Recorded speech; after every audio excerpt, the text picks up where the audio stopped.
Llegar a Chukotka no es solo alcanzar el final de Rusia, es entrar en un lugar donde las reglas comunes no sirven. No hay fronteras claras, caminos señalados ni indicaciones visibles. El territorio se reconoce por cómo se vive, por lo que se sabe del viento y por cuándo se cruza un río congelado sin pedir permiso. No es un sitio vacío, tiene sus propios ritmos, historias y formas de aprender en silencio.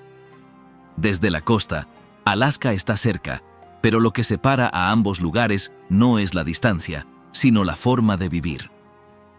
Aquí se decide según lo que marca el hielo, el suelo guarda memoria y todo se hace en su momento. ¿Cómo se sobrevive en un lugar donde nada se explica y todo se entiende sin hablar?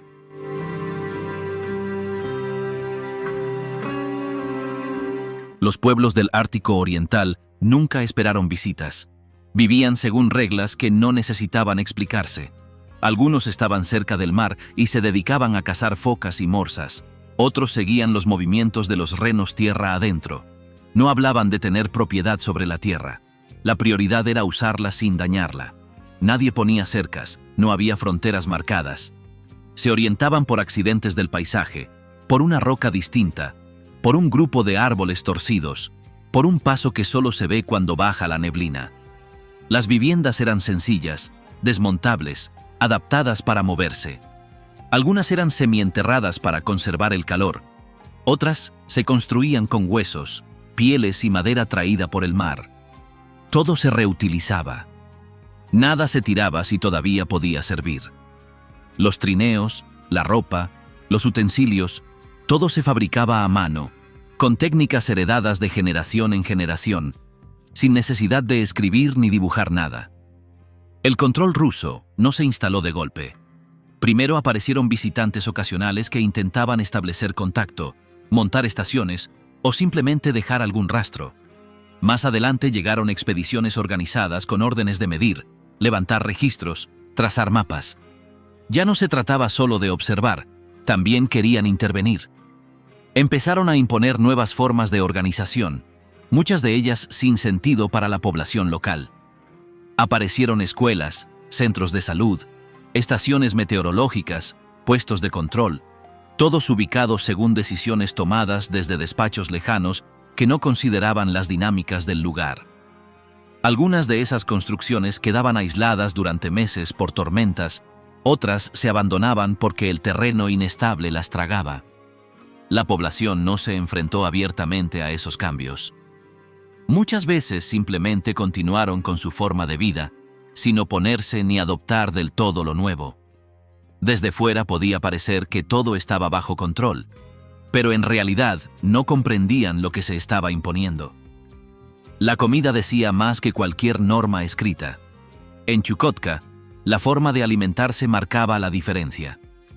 No todo se sirve caliente. La carne se conserva cruda y congelada. El pescado se corta con cuchillos hechos en casa y se come sin cocinar. La grasa es esencial porque da la energía que exige el clima. Nada se desperdicia. Lo que en otros lugares se tira, ahí se valora. Lenguas, ojos, pieles, médulas, todo tiene un uso.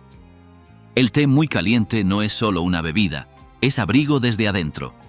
Se toma fuerte, en silencio, entre varios, sin platos ni orden. Cada uno toma lo que necesita desde el centro. Nadie come solo. Los alimentos no llegan en camión ni se compran en tiendas. Se comen los que se cazan, los que se pescan, los que se recogen.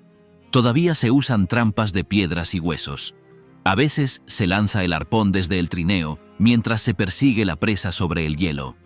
Las técnicas son antiguas, no porque no haya opciones, sino porque siguen funcionando. La conservación no necesita electricidad ni envases. El hielo guarda, el humo protege, el viento ayuda. La comida se entierra o se cubre con nieve. No se etiqueta. El olor indica si está lista. No hay fechas, hay experiencia. Y si uno se adelanta o se atrasa, pierde. En los mapas, Chukotka parece parte de Rusia. Pero en el terreno es otra cosa. No hay postes, no hay señales. Hay marcas que solo entiende quien nació allí. La gente detecta la llegada de una tormenta por los cambios en el viento, por el comportamiento de los perros, por algo en el aire. Los riesgos no se anuncian, se notan. La relación con el entorno es directa, no necesita explicación. Hay cosas que se comprenden sin hablar.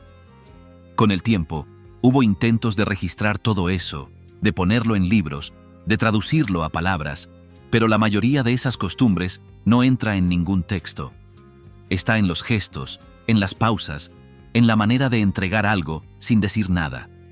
Aprender cuándo hablar y cuándo callar también forma parte de la vida. Eso no se enseña en clase. Se aprende mirando, equivocándose, escuchando. Quien no capta esos códigos queda afuera. Quien los capta, aunque venga de lejos, puede quedarse. Nadie le dice que pertenece, lo demuestra. Nada comenzó con decretos, leyes o ceremonias. Todo empezó con pasos sobre la nieve, con manos que sabían cazar, con ojos que leían el horizonte.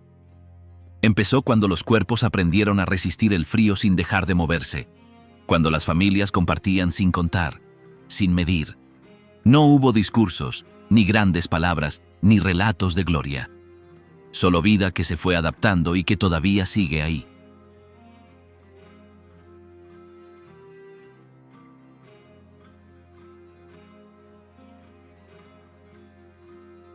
Durante la época soviética se levantaron campamentos de trabajo y sitios de vigilancia en zonas apartadas. Todavía quedan algunas estructuras viejas con torres oxidadas y barracas vacías que fueron hechas por personas trasladadas desde otras regiones y que fueron puestas a trabajar en carga, excavación o construcción. Se sabe de accidentes, enfermedades y muertes por el frío, pero en ese entonces no se hablaba del tema. La gente local solo recordaba ver humo constante y ruidos sin saber qué pasaba exactamente. Después del colapso del sistema, muchas minas quedaron abandonadas. Algunas personas entraron a buscar herramientas, cables o cosas útiles. En al menos 2 casos, los que entraron no regresaron. Varios años más tarde, cazadores encontraron cuerpos congelados entre escombros. Nunca hubo una explicación clara. En asentamientos lejanos también hubo problemas.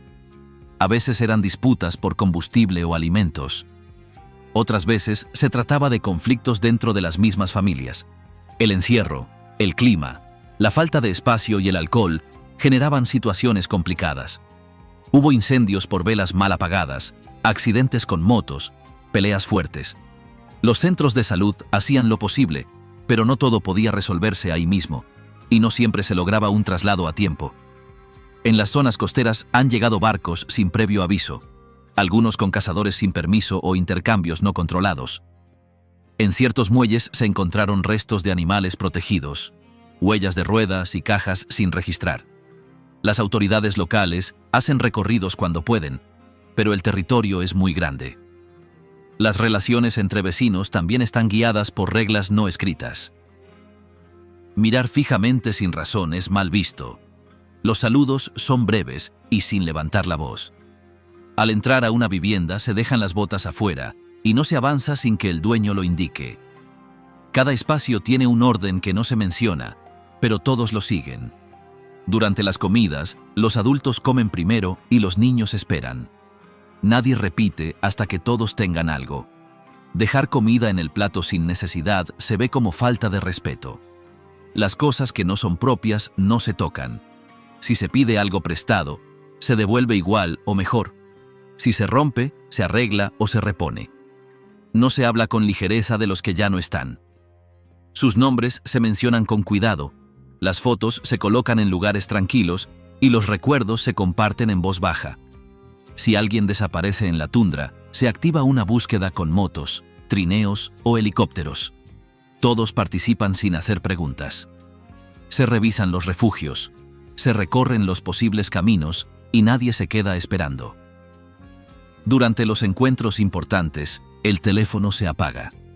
No se graba nada sin que los mayores estén de acuerdo. Los cantos, los pasos y los silencios se respetan como están. En los trayectos largos también hay normas. Se sabe qué llevar, cómo actuar, cuándo hablar y cuándo callar. Si alguien necesita algo en el camino, se le ayuda sin condiciones. Cuando llega alguien de afuera, suele cometer errores. Nadie le dice nada. Se espera que mire, espere y aprenda con calma. Las reglas no se enseñan con palabras, se muestran con hechos. Si algo fue grave, es probable que nunca se mencione otra vez.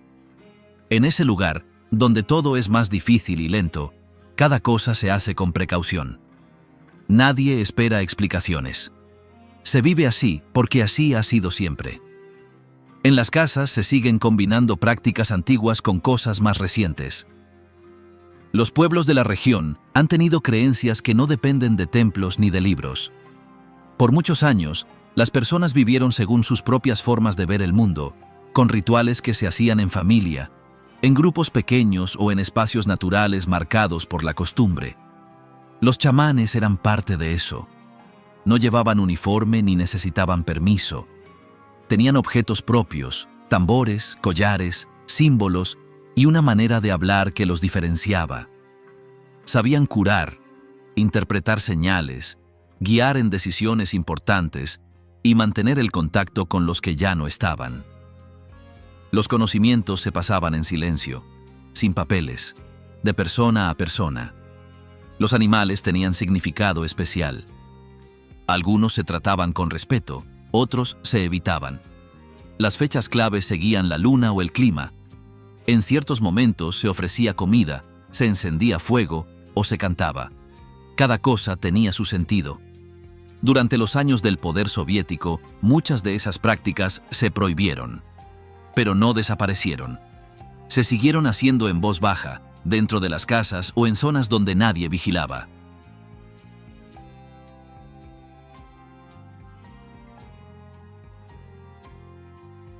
Después de los años 90, volvieron a permitirse algunas expresiones religiosas. Se reabrieron iglesias, se celebraron misas y se colocaron íconos en casas. Sin embargo, las costumbres más antiguas no se dejaron de lado. Hay quienes combinan ambas cosas. En una misma casa puede haber una cruz ortodoxa y también un tambor ceremonial. Los ancianos enseñan a los más jóvenes cómo se hace cada cosa. No se explica con discursos. Se muestra. Se hace. Durante los entierros se siguen pasos que mezclan formas antiguas y recientes. En algunas aldeas se canta, en otras se colocan adornos hechos a mano o se guardan objetos del fallecido. El respeto se expresa en silencio. No hay discursos largos ni música grabada. La ausencia se nota y se acompaña, sin hablar mucho. También hay lugares que no se tocan, piedras, cuevas o zonas marcadas por la historia. Ahí se deja comida, se prende fuego o se pasa en silencio. Nadie pisa esos espacios. No hace falta un cartel. Todos saben lo que significan. Las historias se repiten entre generaciones. No se escriben. Se recuerdan. Los curanderos aún existen. Usan grasa de animal, plantas, agua hervida o palabras tradicionales. Atienden dolores, fiebres, malestares que no tienen causa clara. No se les paga con dinero. Se les da té, carne o lo que haya. Las visitas no se anuncian. Se hacen cuando hace falta. Estas formas de vida se aprenden desde niños. No en una escuela, sino en casa. Cuando nace un bebé, se hace una reunión. Se canta, se comparte algo de comida y se le entregan objetos que tienen valor para la familia. Puede ser un collar, un pedazo de hueso tallado o una prenda hecha con piel. El niño es envuelto y presentado. No se trata de una ceremonia con reglas exactas. Cada grupo tiene su forma. Los niños reciben sus primeros objetos importantes cuando ya pueden usarlos. Un cuchillo, una prenda especial o un tambor. No son decoraciones. Son herramientas que se usan desde el primer día. Aprender a cuidarlos es parte del crecimiento.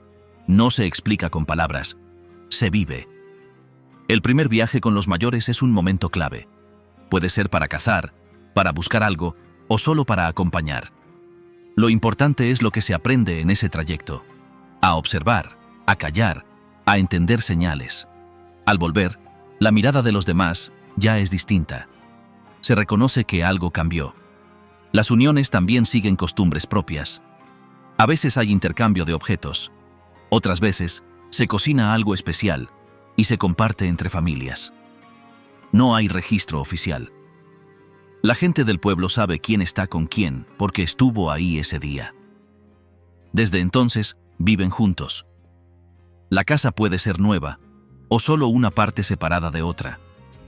Lo importante es que se reconoce como espacio compartido. Cuando alguien falta, el cuerpo se prepara con ropa hecha para ese momento. Se coloca en un sitio tranquilo. Puede ser una plataforma, una choza o bajo tierra, según la zona. La familia acompaña en silencio. Algunos lloran, otros cantan. Lo que se dice no es lo más importante. Es lo que se hace.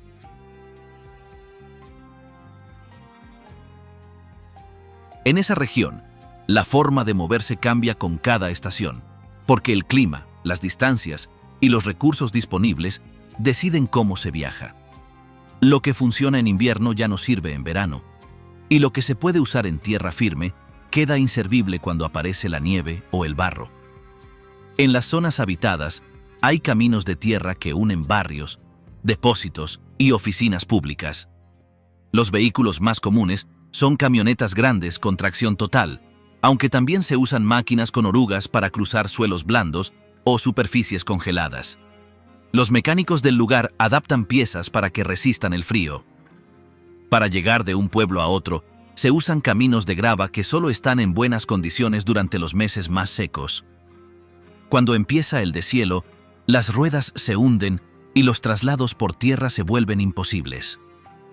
En ese momento, el transporte aéreo se convierte en la única opción.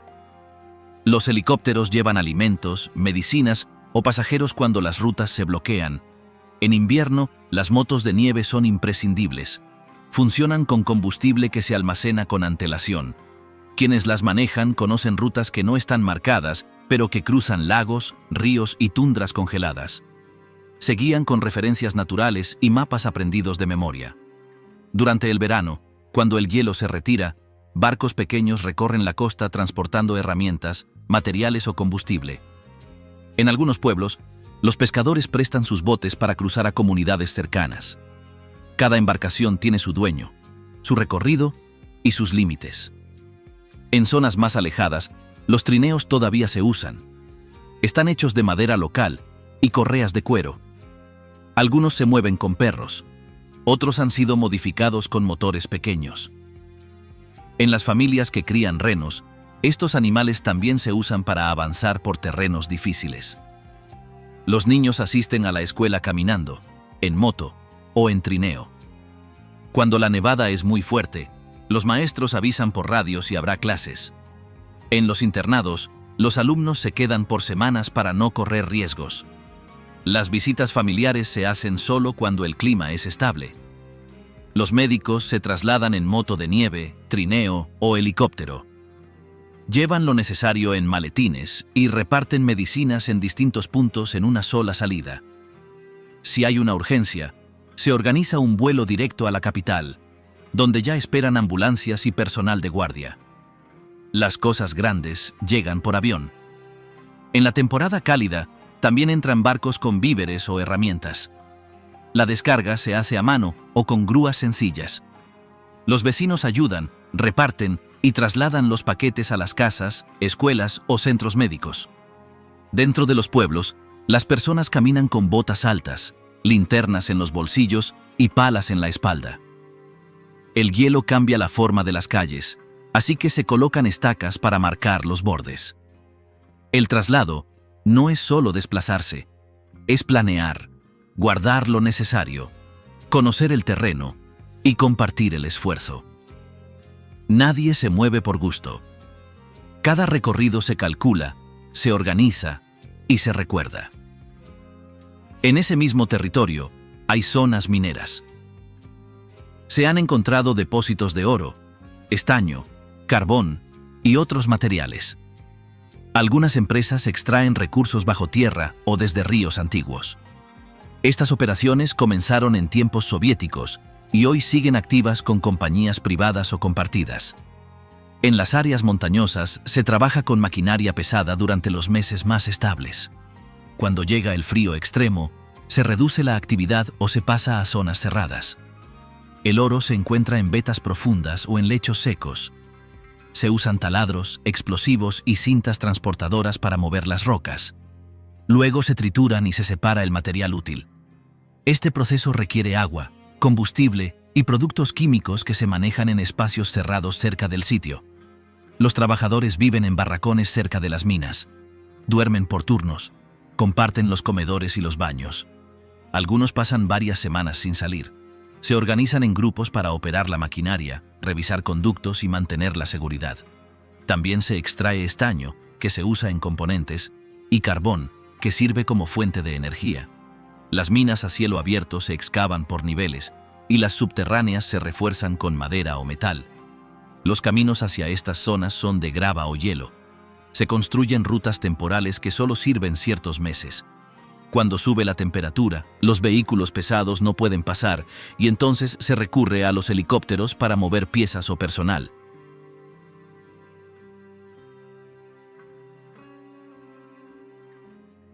Las escuelas en esa región siguen un sistema organizado por el Estado. Existen en las ciudades principales y también en algunos pueblos, aunque debido a las distancias, hay estudiantes que deben vivir en internados durante todo el periodo escolar. Las clases comienzan en septiembre y terminan en mayo, con interrupciones que dependen del clima o de otras actividades importantes en la comunidad. Los niños llegan al colegio usando ropa térmica, botas altas y mochilas preparadas para la nieve. En días de viento fuerte o tormentas, las familias deciden si es seguro que salgan. Donde hay internado, los alumnos permanecen dentro por semanas enteras, siguiendo un horario que incluye clases, comidas y descansos. Las materias principales son matemáticas, lengua rusa, historia, ciencias y arte.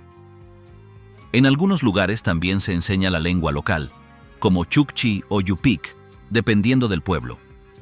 Los libros llegan desde Moscú o se imprimen en centros regionales.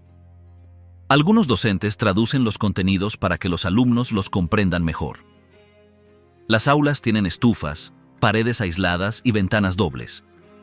Los grupos suelen ser pequeños. Los escritorios están alineados en filas, y los profesores usan pizarras, mapas y materiales adaptados. Durante el invierno, se colocan lámparas potentes para iluminar en los días sin luz natural. Los recreos se hacen dentro del edificio si el clima es muy duro. En jornadas más tranquilas, los niños juegan en la nieve o usan columpios. Cada escuela tiene un patio cerrado o una zona cubierta para caminar sin estar expuestos directamente al frío. Los maestros viven cerca de la escuela o incluso dentro del mismo edificio. Algunos vienen de otras regiones por contrato. Otros son del lugar, estudiaron fuera y volvieron para enseñar. Hay quienes dominan tanto el ruso como la lengua tradicional, lo que permite explicar mejor los contenidos. La conexión a Internet varía. En ciudades grandes es más estable. En pueblos remotos se usa solo cuando hay señal. Los docentes descargan materiales en memorias o se comunican con colegas por radio o mensaje. Algunos estudiantes ven videos grabados. Otros trabajan con libros adaptados de años anteriores. El comedor escolar ofrece sopa caliente, pan y té. En zonas rurales, la comunidad aporta ingredientes. A veces hay carne de reno, pescado o frutas recolectadas. Los alumnos comen por turnos. Los cocineros comienzan temprano y cada grupo baja al comedor según el horario establecido. Las celebraciones escolares incluyen canciones, bailes, juegos y trajes típicos. Los niños preparan presentaciones y las familias asisten cuando pueden. Las aulas se decoran con dibujos hechos a mano y carteles sobre el invierno o la cultura local. En los internados hay dormitorios con camas alineadas, estantes para la ropa y áreas comunes con juegos de mesa. Las cuidadoras ayudan a los más pequeños a vestirse, limpiar y seguir la rutina. Los fines de semana, los que viven cerca regresan a sus casas si el clima lo permite. El aprendizaje sigue el calendario, pero también se adapta a lo que ocurre fuera del aula. Si hay caza, pesca o una celebración importante, algunos niños faltan y después recuperan. Las escuelas ajustan el ritmo a la vida real. Cada maestro, cada clase y cada grupo se mueve según lo que pasa en el entorno. El centro de salud atiende emergencias comunes y problemas derivados del frío. El personal trabaja con pocos recursos. Los traslados a hospitales grandes se hacen en helicóptero o avión, si el clima lo permite. Las clínicas locales tienen medicinas básicas y registran los casos en papel o en sistemas sencillos. Las comunicaciones se basan en señal satelital. En los pueblos grandes hay acceso limitado a Internet. Las llamadas se retrasan o se interrumpen durante tormentas. Algunas familias usan radios. En otros casos, los mensajes se graban y se pasan de mano en mano. Las noticias se comentan en voz alta o se imprimen en hojas sueltas.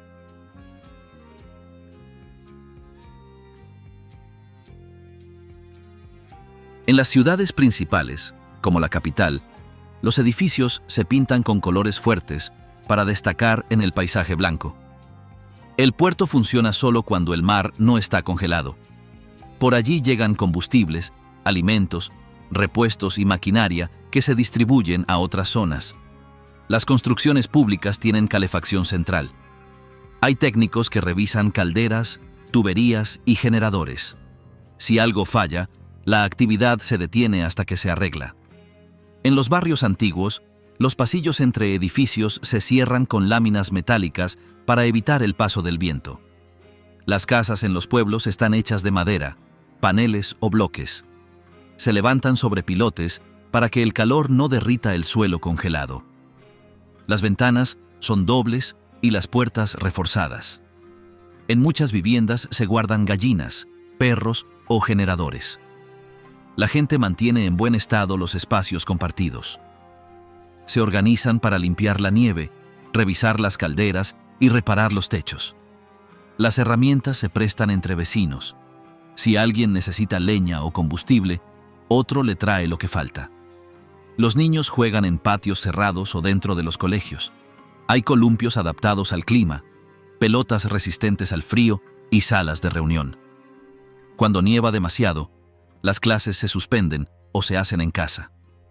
Cada pueblo tiene su ritmo. En algunos se escucha música por las ventanas. En otros, solo se oye el viento. Lo que se repite en todos es la costumbre de aguantar el clima, cuidar lo que se tiene y adaptarse con lo justo para seguir ahí. En ese entorno, las prendas de vestir se eligen con cuidado.